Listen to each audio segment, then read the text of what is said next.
Now every year his parents went to Jerusalem for the festival of the Passover. And when he was 12 years old, they went up as usual for the festival. When the festival was ended and they started to return, the boy Jesus stayed behind in Jerusalem, but his parents did not know it. Assuming that he was in the group of travelers, they went a day's journey. Then they started to look for him among their relatives and friends. When they did not find him, they returned to Jerusalem to look for him. After 3 days, they found him in the temple, sitting among the teachers, listening to them and asking them questions. And all who heard him were amazed at his understanding and his answers. When his parents saw him, they were astonished, and his mother said to him, "Child, why have you treated us like this? Look, your father and I have been searching for you in great anxiety." He said to them, "Why were you searching for me? Did you not know I must be in my father's house?" But they did not understand what he said to them. Then he went down with them and came to Nazareth and was obedient to them. His mother treasured all these things in her heart. And Jesus increased in wisdom and in years, and in divine and human favor. The word of the Lord. Thanks be to God.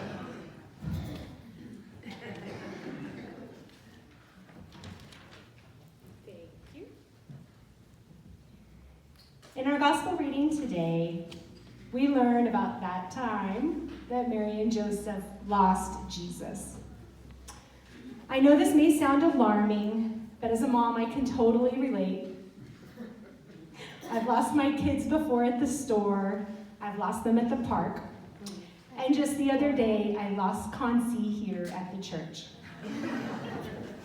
I was walking the loop and calling her from the sanctuary to the fellowship hall, around by the nursery, Sue's office, calling her and calling her. And on the third trip around, I started to panic.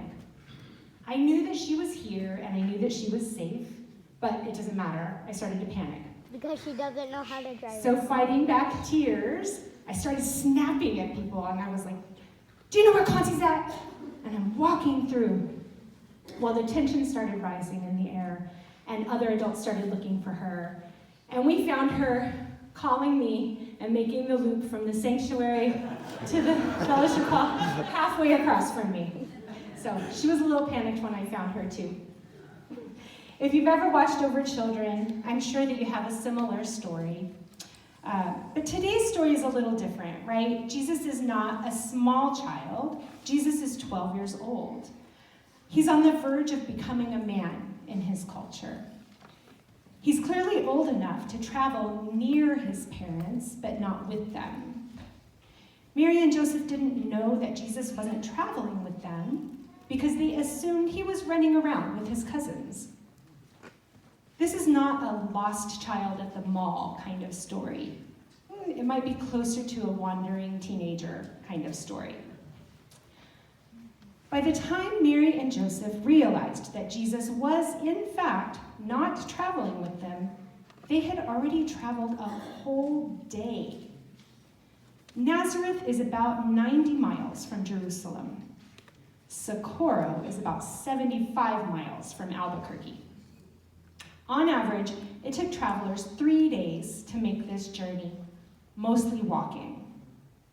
Can you imagine how you might feel when you have walked 30 miles to Belen, only to realize that your teenager was not in the group? I can only imagine that there were mixed feelings of panic, irritation, and anger. Lots of anger. So Mary and Joseph break away from their traveling band of extended family, and they head back to Jerusalem to look for their son. After they spend a whole day walking back, they look for him for another entire day. I can't imagine. They finally find him in the temple, sitting among the teachers, listening and asking questions. I like this story. I think this story, like many stories in the Bible, has been tamed over the years. Clearly, Jesus is already breaking the rules because he was supposed to be traveling with his family. He chose to stay in Jerusalem and disobey his parents. Furthermore, he was not yet a man. He was not supposed to join the teachers in the temple until after he was 12. And yet we find him not only listening and learning from the teachers, but questioning and teaching. No, Jesus was not supposed to be there. That's why Mary and Joseph looked everywhere else first. If Jesus was allowed to be in the temple learning, Mary and Joseph most likely would have checked there first. So Jesus has not yet started his ministry, and he's already chipping away at the old model of how things are supposed to be done. I will never forget the almost simultaneous reactions of excitement and anger that I felt when I read Sarah Bessey's interpretation of the biblical story of Mary and Martha in her book, Jesus Feminist. In this biblical story of Luke, Jesus and some of his followers are visiting the house of Mary and Martha. Martha is busy preparing food and serving her guests, and Mary is found sitting on the floor listening to Jesus. Martha complains to Jesus that Mary is not helping her serve the guests. Instead of agreeing with Martha, Jesus rebukes Martha and allows Mary to continue to listen at his feet. Historically, this story has been used, in my experience, to encourage women to slow down, to pay attention to Jesus, to value Jesus' teaching, as well as be a good hostess. We should all be a little bit of Mary and Martha. However, Sarah Bessey, she looks at it a little more historically, pointing out that when Mary of Bethany sat at Jesus' feet, she was in the official posture of a rabbinical student. Not only was that position that Mary was sitting in reserved only for the sons of Abraham, it was punishable by law for a female to be a rabbinical student. In Bessie's interpretation of the story, Martha, alarmed by what her sister was doing, reminded Mary warningly of her duties and responsibilities in order to put Mary in her correct societal place.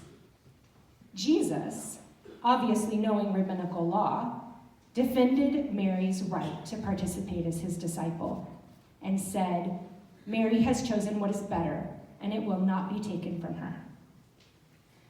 This defiant act and response from Jesus is revolutionary. It breaks societal norms and rabbinical law and makes room for female participation in the rabbi-student relationship. As I internalized this interpretation, I was simultaneously emboldened by the message, as well as brought to rage at the misuse of this story in my life. For the first time in my 20 years in ministry, I felt justified in my desire to be a leader, even if that leadership meant ordination. I know that this church has a rich history of female pastors, as do several other churches and denominations. But that is not the world that I come from. My world, although not overly religious, was steeped in fundamentalism. The teachings of the church affect the culture regardless of who's attending. Honestly, I didn't know just how fundamental I had been taught until I started taking theology classes. My professors sometimes break out in laughter as I scream, "What? You mean that's not true?" in the middle of class. So in my world, women were not pastors. And if a woman decided to become a pastor, in a different church, of course, she was considered ignorant and definitely a sinner. So for me to be up here today is a big deal. Today, I made some of my loved ones very proud, and I broke the hearts of others. Today, I broke the rules. But isn't that what Jesus is trying to teach us? That it isn't about the rules? From early in his life, in his childhood, he began to chip away at the structures that held up the rules. Jesus' ministry is about the love of God, not the rules of God. And this isn't just about me, right? We all have that place. We're not supposed to go. We don't belong. We aren't good enough. Our society thrives on labeling the other. But Jesus is inclusive. Jesus invites us all to the table. With Jesus, we all belong, and we are all welcome to listen, learn, question, and teach. Amen.